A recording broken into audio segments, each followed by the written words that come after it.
Jesus, you can't away sickness in car. Praise Lord, our God. You save people from their sin. By your blood of Jesus, you can't away sickness in car. Betel TV, Betel TV.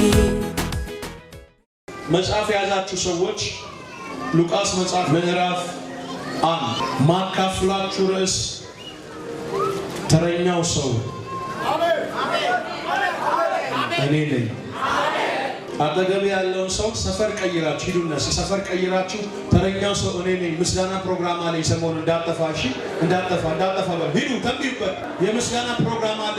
ምን አገኘ የመኖሪያ ፍቃድ ምን አገኘ ቅባት መጣብኝ ምን አገኘ እግዚአብሔር አስደናቂ በር ከፈተልኝ ምን አገኘ እግዚአብሔር ለትውልድ የሚተርፍ ቅባት አመጣብኝ ምን አገኘሽ ምን መጣ እግዚአብሔር ወንድ ልጅ ሰውጀለሽ አለኝ ምን አገኘ ከኔ ተቀየረ ቀንበሬ ተሰበረ ሮያ ያሲላ አፍራካቱራ። የሉቃስ ወንጌል ምዕራፍ 1 ቁጥር 5 በይሁዳ ንጉሥ በሄሮድስ ዘመን ከአብያን ክፍል የሆነ ዘካርያስ የሚባል አንድ ካህን ነበር። ሚስቱም የአሮን ልጅ ነበረች፣ ስሟም ኤልሳቤጥ ነበር። ሁለቱም በጌታ ትእዛዛት ሕግጋት ሁሉ አስምራችሁ ያዙ። ሁለቱም በጌታ ትእዛዛት ሕግጋት ሁሉ ያለ ነቀፋ እየሄዱ በእግዚአብሔር ፊት ጻድቃን ነበሩ። ኤልሳቤጥም መካን ነበረችና ልጅም አልነበራቸውም። ሁለቱም በእድሜያቸው አርጅቶ ነበሩ። እርሱም በክፍሉ ተራ በእግዚአብሔር ፊት ሲያገለግል እንደ ካህናት ሥርዓት ወደ ጌታ መቅደስ ገብቶ ለማጠን ዕጣው ደረሰበት። በዕጣውም ጊዜ ሕዝቡም ሁሉ በውጭ ቆሞ ይጸልዩ ነበር። የጌታ መልአክ በዕጣ መሠዊያ ቀኝ ቆሞ ታየው። ዘካርያስም ባየው ጊዜ ደነገጠ፣ ፍርሃትም ወደቀበት። መልአኩም እንዲህ አለው፣ ዘካርያስ ሆይ መልእክቴ ዘካርያስ ሆይ ጸሎትህ ተሰምቷል። አጠገብ ያለው ሰው ጸሎትህ ተሰምቷል። ዘካርያስ ሆይ ጸሎትህ ተሰምቷልና ምን አትበል። ጸሎትህ ምን ብሏልና ተሰምቷልና አትፍራ። ሚስትህም ኤልሳቤጥ ወንድ ልጅ ትወልዳለች፣ ስሙንም ዮሐንስ ትለዋለች። ቁጥር 14 2020 ይሄ ቃል በቤት ይሰራል። 2020 በቤታችሁ ላይ ቃል ይሰራል። አንድ ሰው ረገጥ ጫና አርጎ አሜን ይበላል። 2014 20 ላይ እንዲህ ይሆናል። የሚወለደው ልጅ እንዲህ አይነት ልጅ ነው። ደስታና ተድላ ይሆናል። ከኔ ጋር አውጁ እስቲ ደስታና ተድላ። ከኔ ጋር ደስታና ተድላ ይሆናል። በመወለዱም ማን ነው ዛሬ የሚወለድ ነገር እኔ ቤት አለ የሚለኝ ሰው? በኢየሱስም ያልተጠበቁ ሰዎች ቤት ያልተጠበቀ ነገር ይወለዳል። ውሰጂ ሲያሜን ብለሽ በመወለዱ ብዙዎች ደስ ይላቸዋል። አንድ በጌታም ፊት ታላቅ ይሆናል። በጌታ ፊት ታላቅ እሺ። ከዛስ ወይን ጠጅና የሚያረክስ መጠጥ አይጠጣ። ገና በእናቱ ማፀን ሳለ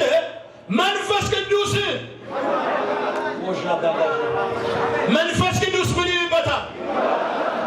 ይሄ አሁን ያነበብኩላችሁ መጽሐፍ ጨለማው በነገሰበት በጨለማው ዘመን የተጻፈ መጽሐፍ ነው።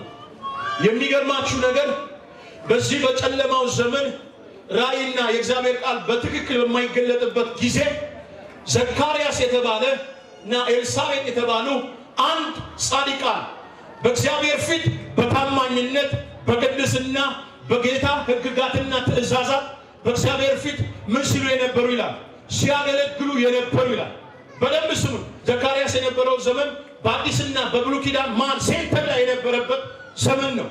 በዚህ በጨለማው ዘመን ሰው ሁሉ ጨለማ ውስጥ በነበረው ዘመን በጽድቅ ኖሮ ክርስቶስን የሚያሳዩ ሰዎች ነው።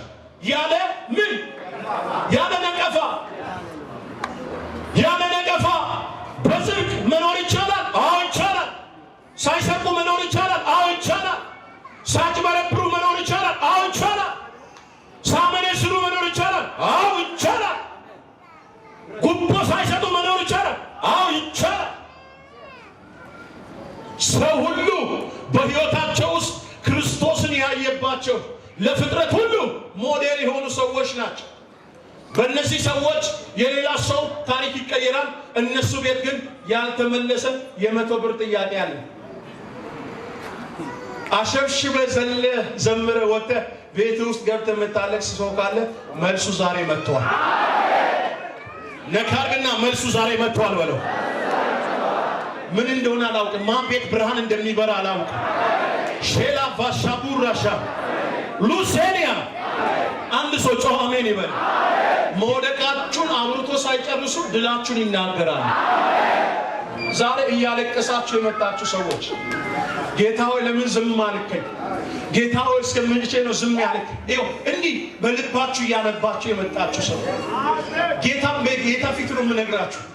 የኔ ጥያቄ እኮ አረጀ፣ እግዚአብሔር ሳይመለስ እድሜ የተበላ የምትሉ፣ ዘመኔ አለቀ የምትሉ፣ ጉልበቴ የተበላ የምትሉ እግዚአብሔር ነው የሚላችሁ ዛሬ በአንተና በነገርህ መሃል ዛሬ እኔ እግዚአብሔር አዲስ ነገር አደርጋለሁ።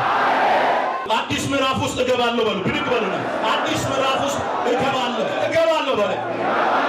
ዝም ብለህ ብድግ በልና ገባው በለ። ገባው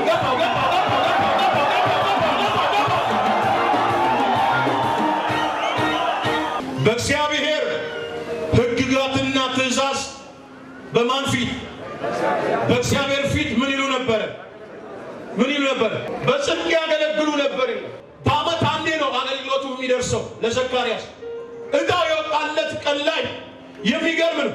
እንዲህ ያለን እያጉረመረመ የሚገባ የሚገርማችሁ ነገር በብሉይ ኪዳን ስርዓት ሲገባ ካህኑ ቀኝ እግሩ ላይ ሰንሰለት ታስሮለት ነው የሚገባ። ምናልባት ታዲያ ሰርቶ ከሆነ ምን እንዳይ ተቀስቶ ከሞተ ከጎትቶ ስለሚወጣ ሰንሰለት ኳኳ እያደረገ ዛሬ እያለ ተስፋ በመቁረጥ ነበር የሚገባ የነበረ። የሕዝብ ጥያቄ ነበር ይዞ የሚገባ የነበረ። ወዳጆቼ እዚህ ቀን ላይ ግን መቼ ነው የኔ ጥያቄ የሚመለሰው? የሌላው ከኔ ኋላ እየመጣ ጥያቄ ይመለሳል። እኔን ጥሎኝ ይሄዳል። ሌላውን ስጸልይ እንዲህ ይሆናል። ግን መቼ ነው ለቤተሰብ የምደርሰው? ፍሬ ይዤ የምቆመው? በረከት ይዤ የምቆመው? እግዚአብሔር በእናንተ አቆጣጠር ያረጀ በእናንተ አቆጣጠር መልስ ያጣችሁት ነገር እግዚአብሔር ሆይ መቼ ነው መልስ የሚመጣው የምትሉ ሰዎች ጌታ ሆይ ደከመኝ በመጠበቅ ጉልበቴ ላላ ትጥቄ ተፈታ አንተ መጠበቅ አቃተኝ እያላችሁ ያላችሁ ይሄም ሰው ሲገባ ወደ ቅድስተ ቅዱሳን ተስፋ እየቆረጠ ነው የገባው። ሁሌም በቀን ለዞን የምገባው ያለ ነው የገባው። ግን ያን ቀን በተራው ሰዓት ላይ በተራው ክፍል ላይ አንድ ነገር ሆነ። በዛ ዘመን መልአክ ሲገለጥ ምን ሊያደርግ ነው የሚገለጠው? ሊቀስፍና ሊቀጣ ነው የሚገለጠው።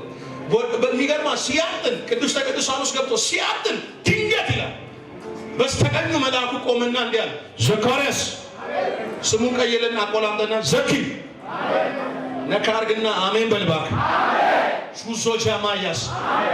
አንዳንዱ ሰዎች እዚህ ቁጭ ብሎ ማለት ቤታቸው ደጃፍ ላይ ነገራቸው ቀድሞ እየጠበቃቸው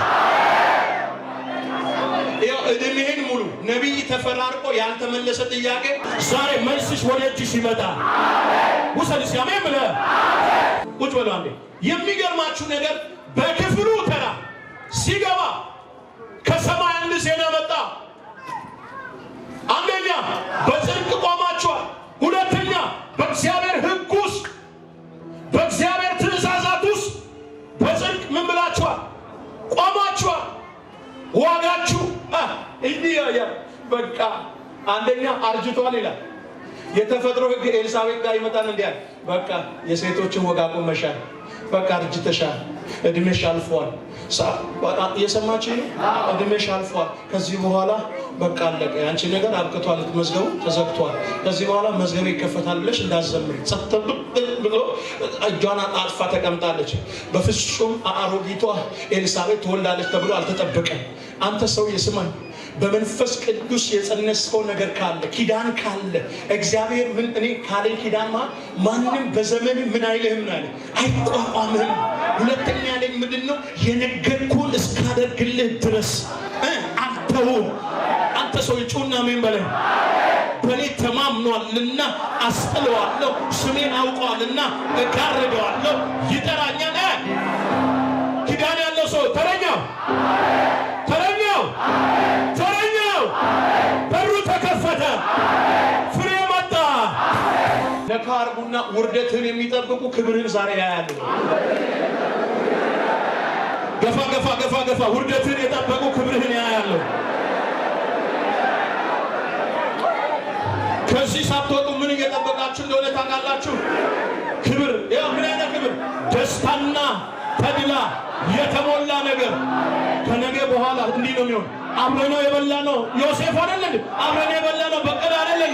ጸጋ አይደለም? እና እሱ ነው ማታ እኮ ቃል ወጣለት፣ ማታ እኮ ድምፅ መጣለት። አየነው፣ ተቀየረ። አንድ ሰው ብድግ ብሎ ተቀየረ። ድንገት በክፍሉ ተራ ሲገባ ለባለ ተረኛ መልሱ ጠብቆታል። እንዲህ የሚል ዘካርያስ አትፍራ፣ አትደንግጥ፣ ሚስትህ ኤልሳቤጥ ወንድ ልጅ ትወልዳለች። ዋት አለ። የሚገርም እኮ እንዲያ ዘካርያ ዋት ምንድን ነው የምትለው? ትወልዳለች። ማ ያረጀቻ የሴት ወግ ያቆመቻ? አዎ ሚስትህ ኤልሳቤጥ ወንድ ልጅ። ይሄ ሊሆን አይችልም። ሊሆን መልሱን ምንድን ነው? ሊሆን መጨረሻ ላይ ሲከራከስ ሲያስቸግረው ለጊዜው እስክታምን አፍህን እስፊጮፍ አድርጌያለሁ ብሎት ሄደ። ከዛ ደጃፍ ላይ የነበሩ ሰዎች አሁን መልስ ይዞልን መጣ ሲል ሰውየው ዱዳውን ወጣ። ዘኪ ሲሉት ይላል። ዘኪ ይላል። ዘኪ ምን ነው ይላል። ይኸው ስሙኝ ዛሬ ይኸው አንዳንዶቻችሁ ካለማመናችሁ የተነሳ ብዙ በረከት ያለፋችሁ፣ ብዙ ቅባት፣ ብዙ ጸጋ ያለፋችሁ ሰዎች ዛሬ ዲዳም ብትሆኑ ማለት የተነገራችሁ ነገር በአካል ይመጣል። ይኸው ስሙ እግዚአብሔር ከፊት ለፊታችሁ ያዘጋጀላችሁ ገበታ ተረከባችሁ ትወጣላችሁ። ሁለተኛ እንዲህ አለው፣ ጸሎት ምን ብሎላል? እሺ ሚስት ኤልሳቤጥ ምን ትወልዳለች?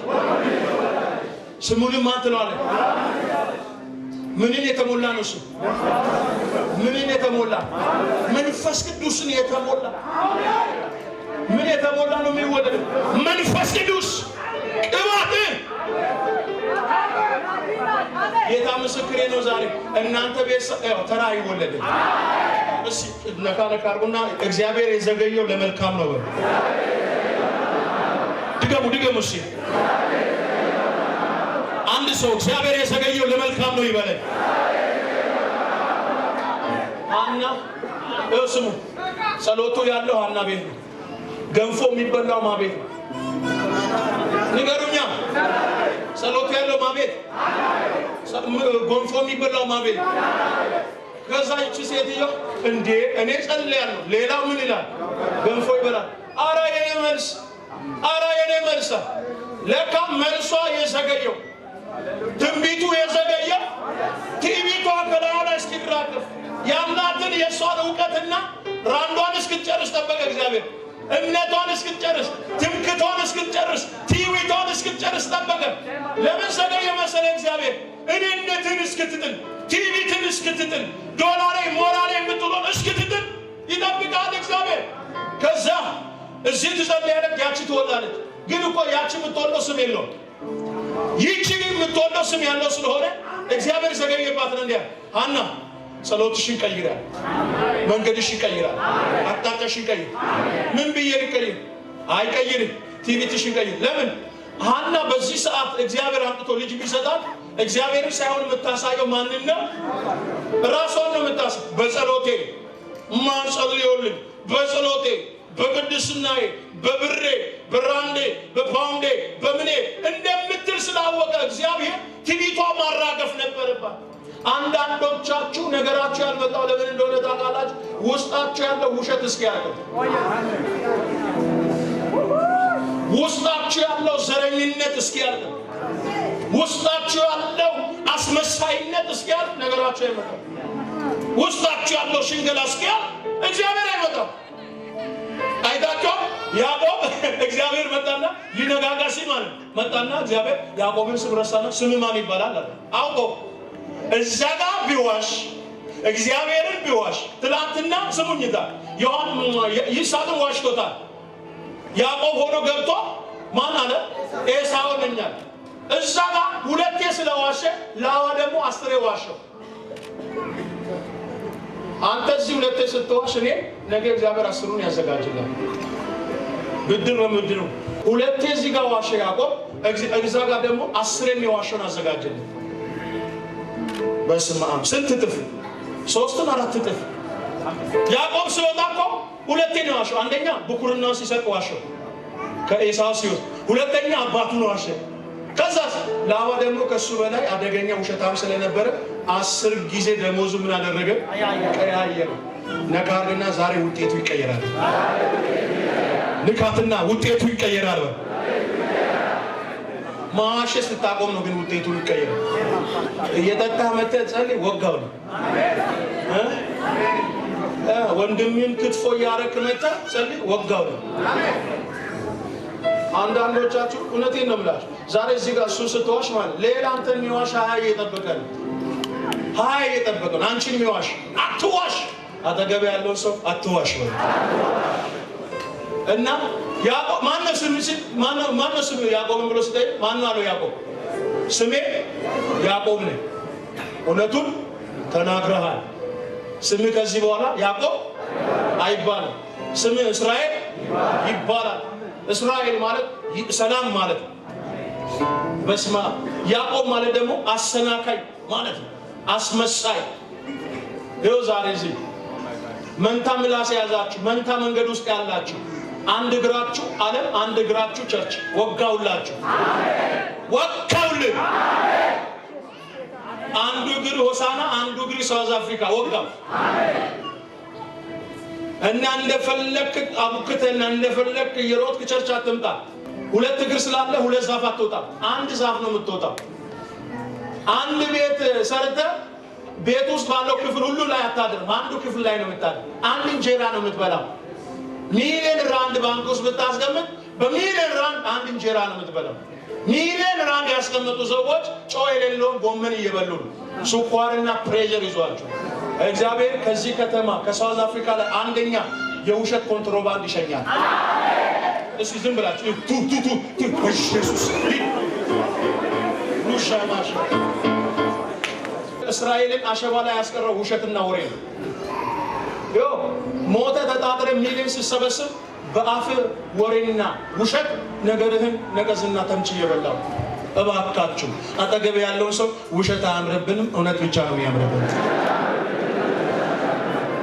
ዘገየባት። ለምን ዘገየ? እግዚአብሔር ትዕቢቷን ትምክቷን ያላትን ነገር ሁሉ ምን እስክትል ትዕቢቷን ትምክቷን ስትጥል እንዲህ አለች፣ በል እንግዲህ እስከ ዛሬ ጠብቄያለሁ። እኔ ስጸልይ ገንፎ እዛ ነው የሚበላው፣ እኔ ስጸልይ እልልታው እዛ ነው ያለው። ስለዚህ አሁን የሰጠኸኝን መልሼ ላንተ እሰጥሃለሁ። ቢገርም ነው። እዛ 7 ነው ተወለደው። 7 ተወልደው የአንዱም ስም እንኳን አልወጣም። አንዷ ሐና ጡብ ያደረገችው ሳሙኤል ከዳር እስከ ቤርሳቤ በኢየሱስን ከነገ ጀምሮ ከዚህ ከምትኖሩበት የተወለዳችሁበት ከፀሐይ መውጫና እስከ መግቢያ ያንተ ነገር የመስፈነ ነገር ውሰድሽ